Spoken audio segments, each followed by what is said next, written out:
দেখো, তাহলে আমাদের হচ্ছিল ডায়াম্যাগনেটিক প্যারাম্যাগনেটিক। এবার ডায়াম্যাগনেটিকে মেনলি আমাদের কী হয় বলো তো? ডায়াতে কি বললাম? ডায়া যখন হবে তখন পেয়ার্ড ইলেকট্রন, ডায়া পেয়ার্ড, প্যারা ম্যাগনেটিক আনপেয়ার। ঠিক আছে, এবার ভাবো ডায়া মানে ডায়াম্যাগনেটিক যেখানে, সেখানে even number of electron. Even number, paired মানে কি? পেয়ার্ড কখন হতে পারবে? দুটো ইলেকট্রন যখন সেগুলো ইভেন থাকবে তবেই তো পেয়ার্ড করতে পারবো। আর যদি একটা ইলেকট্রন থাকে সেটা, এটা মানে অড, এইগুলো ইভেন, তাই তো? তাহলে ডায়াম্যাগনেটিক মানে ইভেন নাম্বার অফ ইলেকট্রনস, আর প্যারা মানে অড নাম্বার অফ ইলেকট্রনস।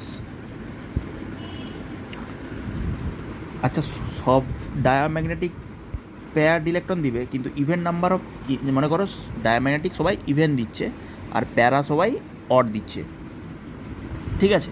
কিন্তু দুটো এমন কেস আছে যেখানে অনেক কিছু ব্যাপার আছে, মানে মোটি দুটো কেস তোমরা মনে রাখবে। তার মানে এইটা যেভাবে মনে হচ্ছে সেইভাবে, ডায়া হচ্ছে ইভেন, প্যারা হচ্ছে অড। দুটো এমন কেস আছে, ওই কেসটা আমাদের এমওটির যে পাই যে অরবিটালগুলো, সেইগুলোর এনার্জি লোয়েস্ট স্টেটে চলে আসে। সেই জন্য দুটো এখানে এক্সেপশান আমি পড়াবো, দুটো এক্সেপশান। কেন এক্সেপশান? কারণ আমরা জানি না বলে আমরা এক্সেপশান হিসেবে মনে রেখে দিই, আর কিছু নয়। এখানে এক্সেপশানই নয় কেমিস্ট্রিতে, ওইগুলো কারণ যথেষ্ট আছে। এক্সেপশান এটা পড়াতে গেলে 1 বছর লাগবে একটা চ্যাপ্টারকে। এর একটি বই হয় একটা, ওকে? সেটাকে তোমরা সামারি করে আমি যেটা লিখে দিচ্ছি সেটাই পড়বে। এখান থেকে ডিরেক্ট কোশ্চেন দেখতে পাবে।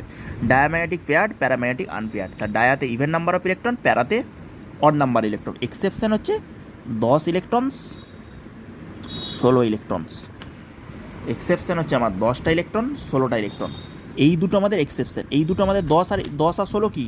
10 আর 16 হচ্ছে আমাদের ইভেন নাম্বার। 10 আর 16 এই দুটো কি ইভেন নাম্বার?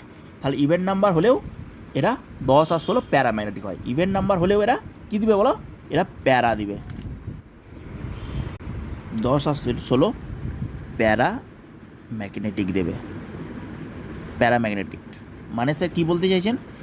B2 আর O2 এই দুটো মলিকিউল আমাদের ইলেকট্রন কাউন্ট করো। বোরনের অ্যাটমিক নাম্বার কত গো? 5, 5, 10। তার মানে B2 মানে দুটোর জন্য 10। অক্সিজেন কত গো? 16। এই দুটোর হওয়ার কথা ছিল ডায়া।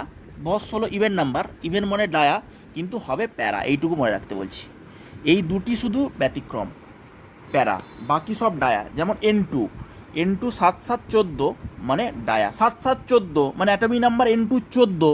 7, 7, 14 মানে অ্যাটমিক নাম্বার N2 14, যেইটা আমাদের ইভেন নাম্বার সেইটা হচ্ছে